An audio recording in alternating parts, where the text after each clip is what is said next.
La la la la la la. Yeah. La la la la la la. Shelley, Balara, live, like, share, and subscribe. Talking to my royals, talking to my royals. Today's kings and queens, come and listen to my book. It'll give you a new outlook. Come and listen to my views with Holiday too.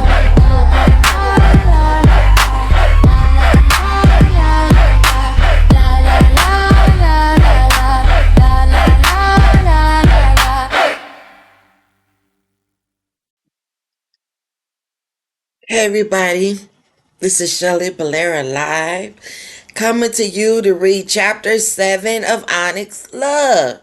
Now I haven't been, reading the book because I see that the book only has like, certain chapters only have like 20 views, 30 views. Chapter 6 only received 23 views. So I was just trying to keep it up there to see if, people could catch up or if I would get more views on the chapters. But I don't think that either I'm not promoting it right, or people don't like the book, or I don't know what it is, but I'm going to continue. I'm going to do it until the wheels fall off, because I do have 27 subscribers. Thank you. Hi, subscribers. How you doing? Hey, Linda. Hey. Anyway, that's my aunt. Anyway, and my mama, she one of my subscribers. And, but anyway, I noticed that it's a lot of beefs going on, because when I did beefs, I got a lot of views. People like that. Amora and the internet sister, they fell out. They beefing. Amora always beefing with somebody. I don't know why they be on her butt so much. She in it with Break Room 411 again right now. But anyway, if you want to check that out, you got to go and go on to their channel and see what's going on. But, and my videos with Holiday, they get a lot of views too. But, and I love doing videos with her. Let me clear my throat.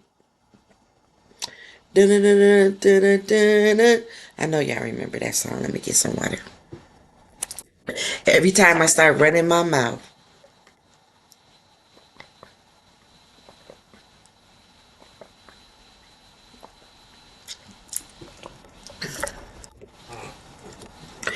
But I'm going to continue, because even if it's one person or 20 people who are coming to see it, they still deserve to hear the end of the book. So I'm going to keep reading the book. I've been really, excuse my nails. My nails look terrible, but I haven't been able to go get them done. And I was letting them grow, but they broke all off. So I got to go get my nails done, so excuse me. But I will be back, start working full time on Tuesday. It's been a long process with this new job, boy. I swear to God. Working for the airport, LAX, you have to wait a month for your badge. Then you have to wait 3 weeks for the seal. And you got to go through all this terminology and acronyms and policies, and LAX don't be playing no more since 9/11. They are not playing, okay? So anyway, I have been like going in. They've been doing a lot of, but I'll start back on Tuesday. But anyway, how are you guys doing? I'm doing fine. I can't complain. I swear to God. I got a roof over my head. I got food in the refrigerator. My kids are doing well. My daughter's graduating from UCLA on this year. My son graduated last year, and I'm gonna finally, at a certain point, be like, I'm done. You never, as a mother, you're never really done, but I can say they can take care of themselves at about this time. You know what I'm saying? But I love doing the videos with my daughter. She don't like doing them though, but she'll do it for me. She'll be like, I don't want to do it, but I'll be like, come on. So she'll do it, but she don't like doing it. I want to get my son to do some videos with me on relationships, dating at his age, because they so different. They don't, they not connect. All his friends, cousins, everything, they don't have no mates. And I find it, we weren't like that when we were younger. We dated. They don't go nowhere. They too into technology and PlayStations and all that stuff. They're not connecting. But anyway,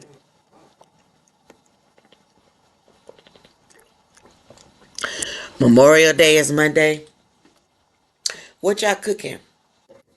I'm cooking some macaroni and cheese, some barbecue chicken, and some ribs and some greens. My crock pot broke, so I have to do the greens on the stove, see how that turned out. But I've been trying to eat once a day, and just have like fruit for snack and stuff like that, because I'm trying to lose weight. Yes, I'm trying to lose weight. I've been doing Pilates, which is really good for your body. You feel like you had a nice massage after you have Pilates done. After you've done Pilates. But yeah, so anyway, we're gonna get into it. I'm not gonna tell you what happened in chapter 6. If you didn't see it, you have to go back and look at the video. But let me clear my throat. I hope it lasts. I hope I don't be coughing through the whole thing. But anyway, what else I wanted to tell you guys? I don't know. Okay, so this is chapter 7. We're just going to get right into it. And the name of the chapter is And Then There Were None. So here we go. Los Angeles was Los Angeles. Cars moved slowly on the freeway, and as we pushed through the traffic to our destination, Cleveland and I had a new respect for each other and never spoke of our conversations the night before. It was an unspoken bond that we both shared. We knew the deal and we were concentrating on the future. I played Maxwell on the long ride to my hacienda. It seemed music was all around us. Where we worked, where we played, it was our lifeline. I snapped my fingers as Maxwell sang, I wanna get to know ya. You like this dude, huh? Cleveland expressed as he laughed at me, moving my shoulders and perking my lips together to the beat. Man, what a hero I would have been if I had signed him to Us Records. Okay, I hollered as I calmed myself down. As we pulled up to my place, I could see the lights on in the living room. Oh my God, I said as I put my head in my lap. What's up? Cleveland asked. In all the confusion and buried of our soul, I still did not tell him about the night's event before I boarded the plane to the vineyard. Leon is in a duplex, Cleveland. Why? Cleveland looked stunned. His name is still on the lease, I said, not wanting to hide anything else. If we were going to deal, we were going to deal in this relationship knowing all the facts. Now that's something that I learned later in life. is to, at some point, you show the person that you're with the best sides of you. Like you don't want to show them any flaws or something you're ashamed of or uncomfortable with. But the best relationships is just being totally yourself and telling the whole truth, and that person accepting you in the midst of that.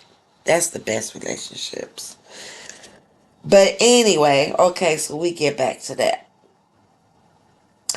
Get out the car, Onyx, Cleveland said as he got out the driver's seat and closed the door. I sat in the seat and I really wanted to go down this road. How was this going to play out? What if Leon was high on drugs? No, Cleveland, just take me over to Julie's, I yelled out the window. Cleveland opened the car door. Get out the car, Onyx, Cleveland said again. I looked into this man's eyes and I knew he was no punk. He meant business. I got out the car and grabbed my purse and proceeded to get my carry-on bags.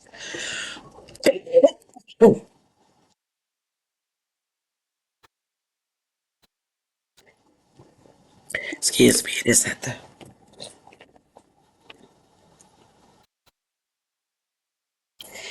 uh let me see. Uh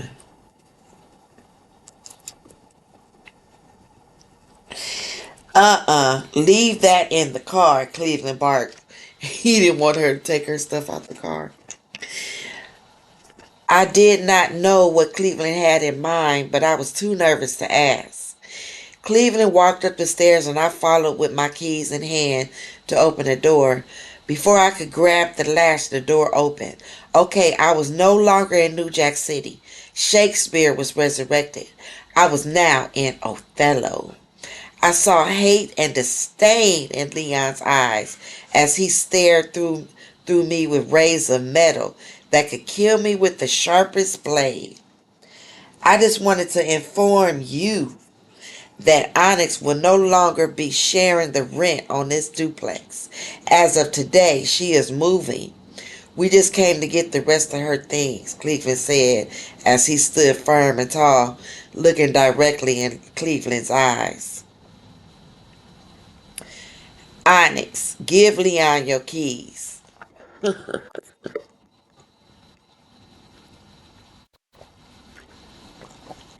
They having a pissing contest. Which men do when they really care about you. They don't want to see you with nobody else. Women too. Women don't want to see somebody they care, that they love, with nobody else. So anyway,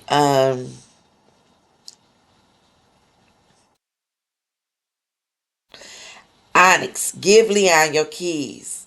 Cleveland Cleveland bumped my arm, striking me out of my daze. What was he talking about? And where was I going? I looked at Cleveland, but he was still in his staring contest with Leon.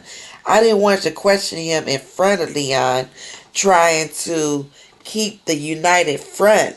But we were talking about the duplex. I love this place. Cleveland bumped my arm again. Damn, I said to myself as I reluctantly handed over my keys. Leon looked at me and said nothing as he backed away from the door and disappeared for a few seconds and came back into our view with his jacket and his instrument. He looked at me and Cleveland waiting for us to move out his way. Cleveland didn't budge, but I also knew Leon, and he was also a fighter. In another minute, there was going to be bloodshed. So I moved out of Leon's path. I moved out of Leon's path. Leon started down the driveway. Cleveland never turned around. He walked into the duplex. I stood on the steps. This is us, Ani. Is this us? Is this us now? Leon yelled as he walked down the street. I walked into the duplex realizing that for the first time in a long time, Leon was not high or drunk. His eyes were clear. Okay, now what, Cleveland? I walked across the living room floor exploring the new boxes of goods Leon left in the middle of the living room. So what are these, gifts? Cleveland asked as he opened up the top of a brand new flat screen television. I sat at the dining room table and stared at what looked like Leon's attempt to buy my affections. This is going back, Cleveland yelled. Wait a minute, brother. Now, I didn't say anything when you wanted to barge in here like gangbusters and offer up my place that I love very much and are quite settled in. But don't come in here thinking you can tell me what to do with my things. I yelled back at Cleveland, considering he was definitely getting beside himself. We were talking about a brand new television, one that Leon had been promising to buy me for a year. Oh, you want to keep it? Cleon asked as he stepped back from the position he was standing.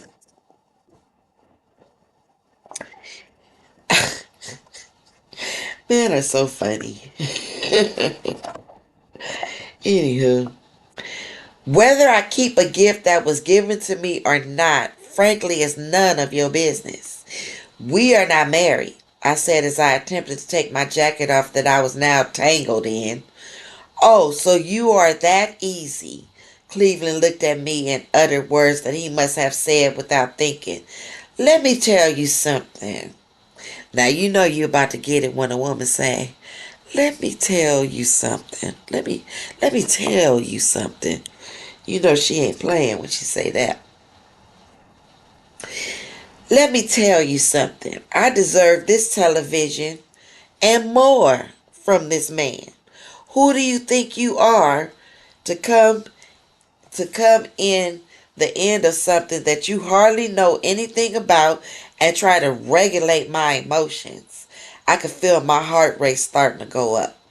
Cleveland looked as if I had just shot his dog. I thought I was your man, but I guess we know who still is. Cleveland finished his statement and walked out the front door. I stood in the middle of the floor. What just happened here? I did not have any more energy left. 5 minutes before I drove up to the duplex with two men within view, now I was standing in a room by myself. I walked to the front door, watched Cleveland drive away, and I closed the door. I had to call Julie. I reached for the phone and dialed her number. Hello? Okay, why didn't you tell me Cleveland was engaged to Ariel? Oh, Julie said as she could hear the disappointment in my tone. What happened? Julie asked. Don't go off the subject. You know we work with Ariel. How could you leave that information out? Onyx, they are over. I waited 3 months to see if they were going to reconcile, and they did not. I knew if I told you, you would have never given him a chance. In addition, if it was between you and her, you know who I choose to be happy. Cleveland is a good man. Ariel has everything.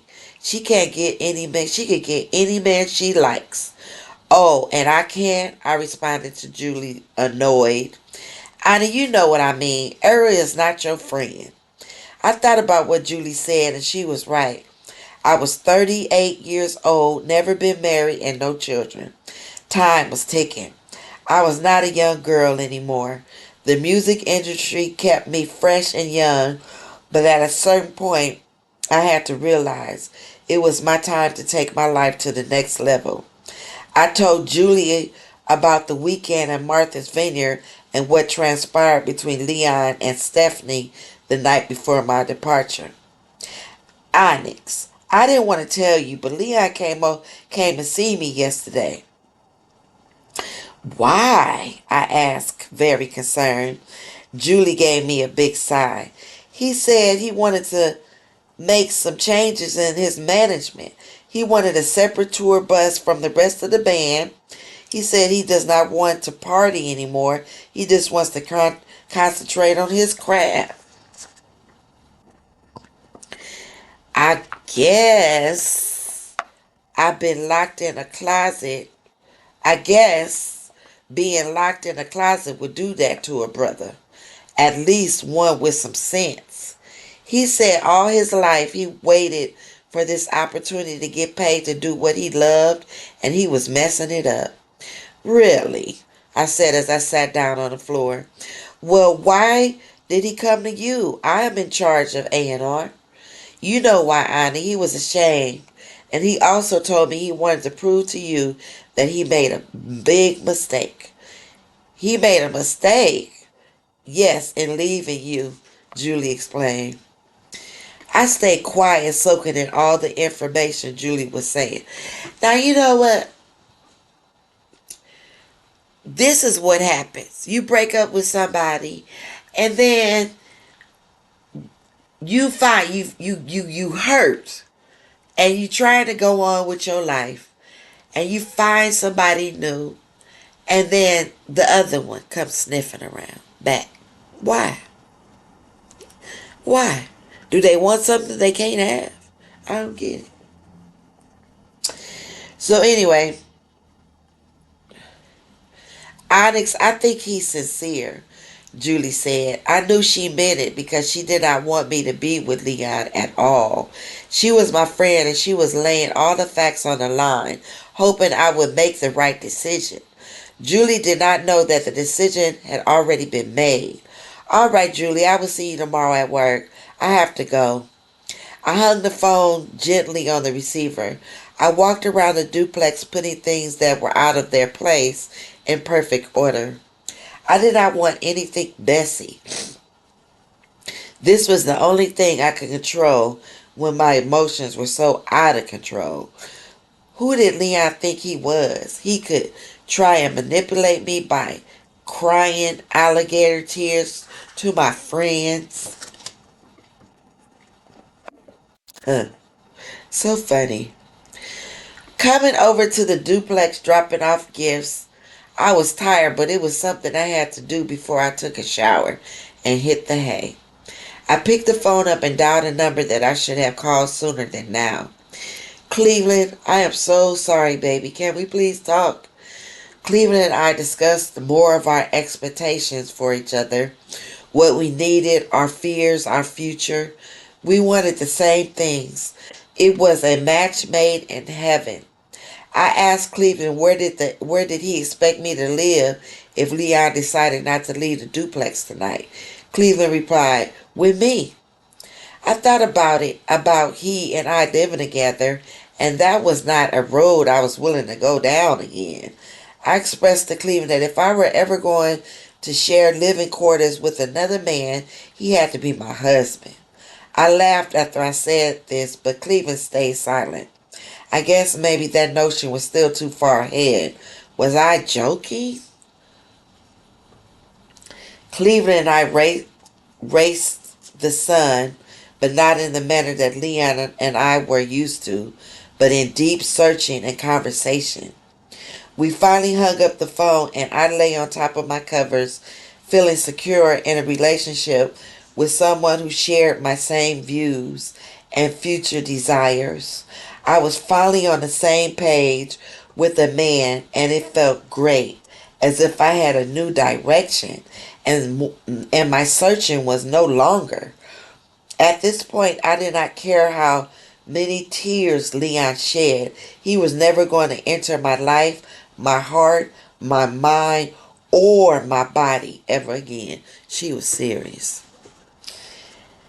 It was over. How did he think he could just leave me and that would just be and that I would just be waiting for him when and if he thought he wanted to come back?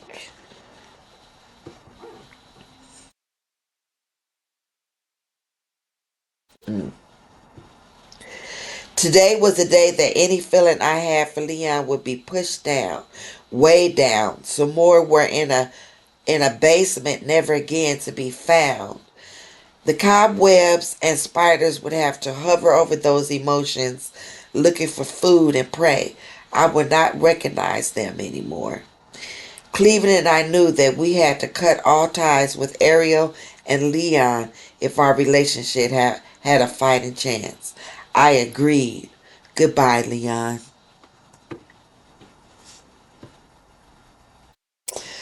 Ooh, child. Now let's see. But at a certain point, if you really doing life right, sometimes life will take you in another direction that you know would pry you and your mate apart. But that doesn't mean that you can't find each other. But sometimes it's not what you do, it's how you do it. Even though Cleveland did explain to her, that he wanted to go, he didn't want to cheat on her. I mean, he didn't absolutely close the door to her. But she was feeling, like, what you mean? You want to explore? And do you really think I'm going to be waiting for you? But some women do. Some women stay with the man and let them explore. It just depends on what type of relationship you have. So anyway, that was chapter 7. I hope you enjoyed it. I'm going to read chapter 8. When would I read chapter 8? In about a couple of weeks, I'll read chapter 8. But anyway, this is Shelley Balara signing off to all the royals, the kings and queens. And I hope you guys have a nice Memorial Day weekend. And I'll be talking to you soon. Bye-bye.